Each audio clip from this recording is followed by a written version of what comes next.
һәм җаннарыгызның котылуын телим сезгә, кадерле дуслар. Үзенең сүзе изге язмада Раббы былай ди: «Мин балаларны тәрбияләп үстердем, ә алар миңа каршы баш күтәрделәр. Үгез үзенең иясен, ишәк үз хуҗасының утлыгын таный, ә Исраил мине танымый. Халкым мине белергә теләми». Эй гөнаһлы кавым, җинаяткә баткан халык, явызлар токымы, бозык балалар! Раббыдан йөз чөйреп, Исраилнең изге Алласын соңга сукмыйча, аңа аркагыз белән борылдыгыз. Сезнең кай җирегезне кыйнарга тагын? Ни өчен сез һаман үҗәтләнәсез? Башыгыз җәрәхәт белән тулы, йөрәгегез тәмам хәлдән тайган. Аяк табаныгыздан баш түбәгезгә кадәр исән җирегез юк. Кара көйгән тәнегездәге җәрәхәтләр, кан саркып торган яралар юып чистартылмаган, бәйләнмәгән һәм май сөртелмәгән. Җирегез ташландык хәлгә килгән. Калаларыгыз күлгә әйләнгән. Кырларыгыз уңышын күз алдыгызда чит ятлар ашап ята. Бар нәрсәгезне алар вайран итте. Аллаһы кешеләрне үзенә баш күтәрүдә гаепли. Нәрсә ул баш күтәрү? Мәсәлән, тарихта безнең укыганыбыз бар. Патшага каршы революционерлар баш күтәрәләр һәм патшаны бәреп төшерәләр. Еш кына куллар, кул биләүчеләргә каршы баш күтәргәннәр. Баш күтәрү ул куелган хакимияткә каршы кораллы көч кулланып, аны җимерергә һәм үзең теләгән хакимият урнаштырырга тырышу.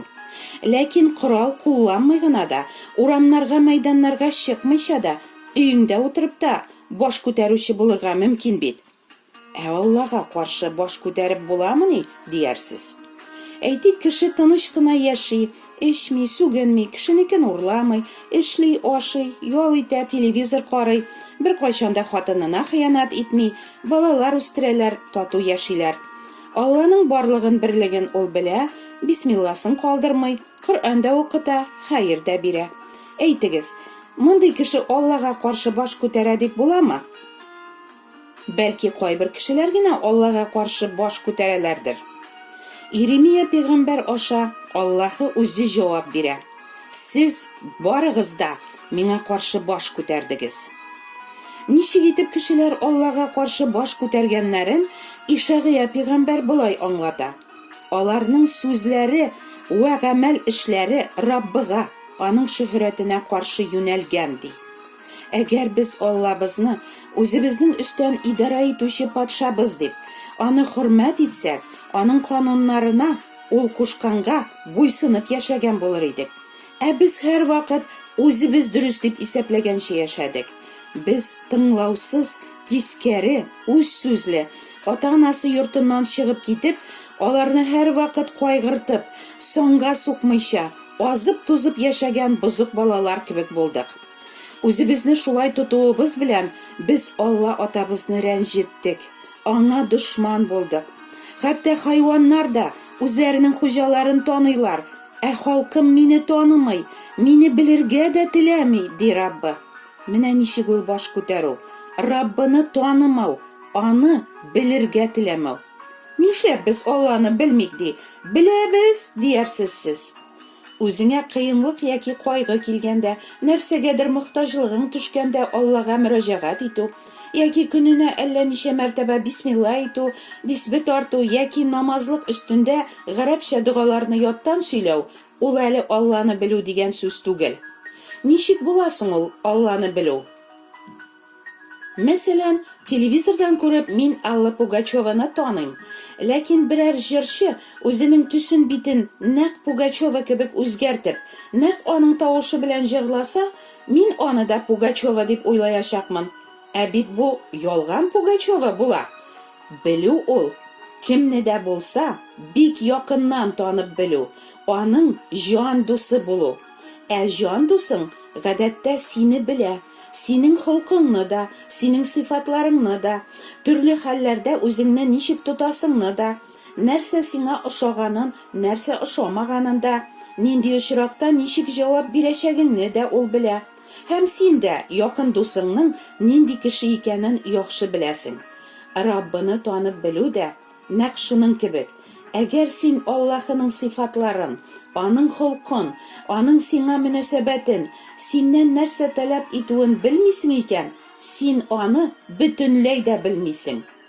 Халкым мине танымый, мине белергә дә теләми, ди Раббы. О, бу шундый тәкәбберлек. Әйтик, сезгә бер кеше юньсезлек, аламалык эшләде ди. Шушы хәлдән соң сез ул кешене күрергә дә, аның турында ишетергә дә, аны белергә дә теләмисез. Белергә дә теләмәү, ул кешене тормышыңнан сызып ташлау, аны дошман күрү ул. Кешеләрнең дә Алланы танымаулары, белергә дә теләмәүләре шуның кебек.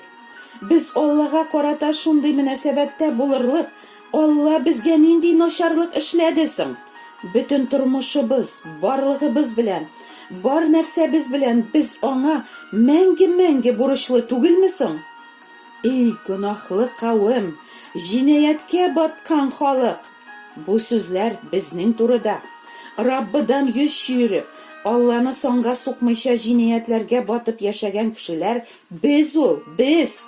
Әгәр кемдә булса, юк, мин җинаяткә батып, явыз булып, Раббыдан йөз чөйреп, Алланы соңга сукмыйча яшәмим дип уйлый икән, ул әле үзенең нинди икәнен бөтенләй белми.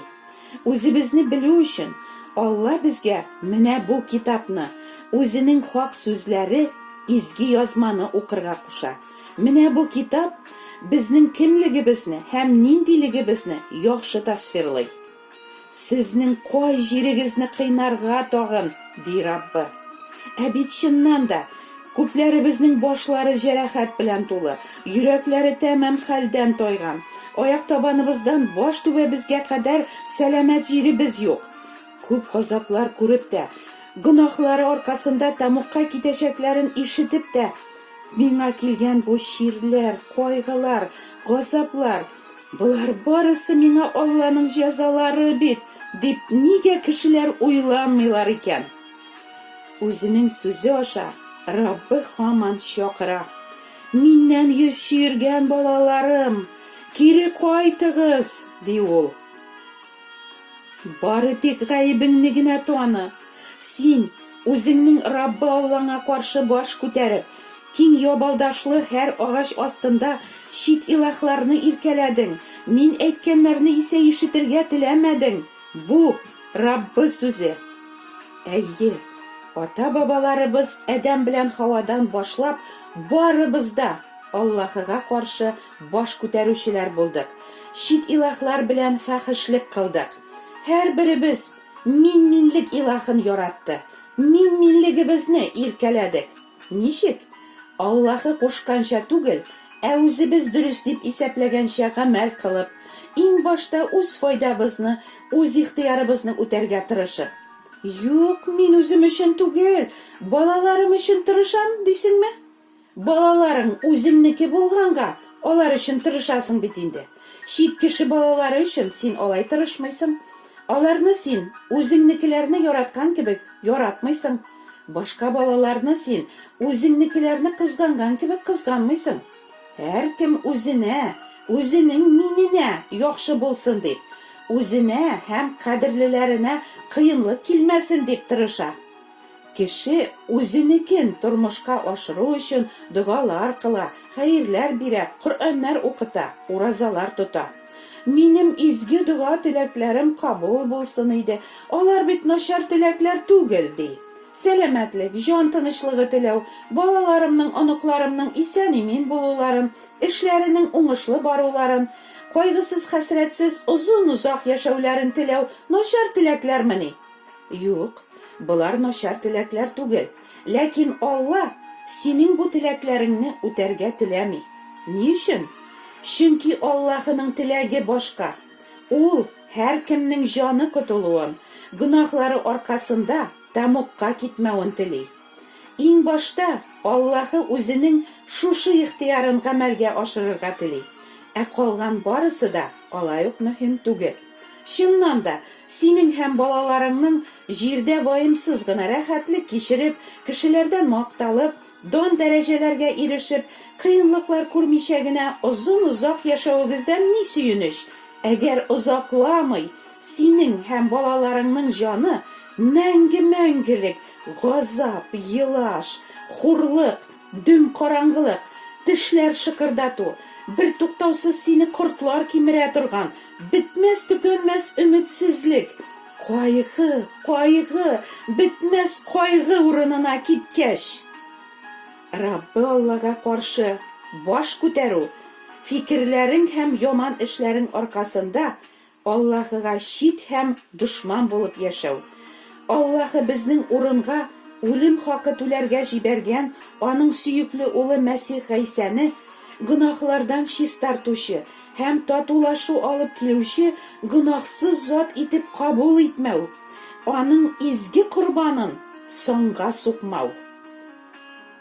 Гайсәгә иман иткәннәрне Аллаһы үз алдында изге, кимчелексез һәм гаепсез итеп күрсәтү өчен углының тәне аркылы аның үлеме аша үзе белән татулаштырды. Без Мәсих белән берләшеп Аллаһы каршында акланган саналсын өчен гөнаһсыз Мәсихне Аллаһы кешеләр кылган гөнаһлар өчен гаепле итте. Аллаһы дөньяны Мәсих аша үзе белән татулаштырды һәм татулашу турындагы хәбәрне безгә ышанып таратырга тапшырды. Шулай итеп, без Мәсих вакилләре һәм Аллаһы үзе безнең аша ничек үгетләсә, без шулай Мәсих исеменнән ялварабыз. Аллаһы белән татулашыгыз. Амин.